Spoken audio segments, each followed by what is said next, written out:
Nagsipaghinuga na nga itong aking mga pinya, mga mare, kaya naman pipitasin ko ito ngayon kay ibenta ko. Nung isang araw pa nga ako nag-harvest mga mare, ngayon lang ako nakapag-voice over ba. Dati nga mga mare, sabi ko magtanim lang ako nitong pinya kay gusto ko kumain ng ano, unlimited ba na hindi binibili. So ngayon mga mare ay hindi ko na sila kayang ubusin dahil rami naman ito sila mga mare. So kinukuha ko na itong mga hinog kay ibenta ko doon sa mga kakilala ko.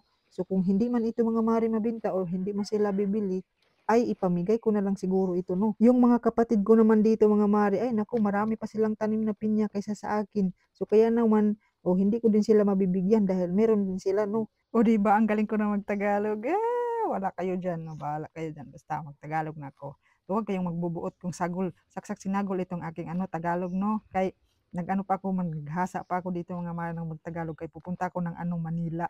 Hindi ko talaga inaasahan mga mare nung pagbenta ko nitong ano pinya ko, ay naku nag-ubusan man mga mare, nag-ano pa sila, nag-ilog-ilog pa sila mga mare, ano ba yun, sa Tagalog nung nag-ilog-ilog, basta yun na yun.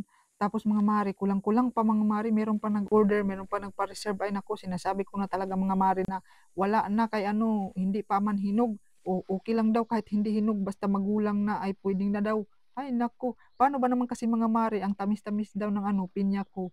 Oh, 'di ba, grabe. Inasukaran ko kasi yan mga mare. At gusto ko lang magpasalamat siyempre 'no, doon sa mga bumili, doon sa aking mga followers and friends. Maraming salamat kay bumili kayo, binili binili niyo lahat ba.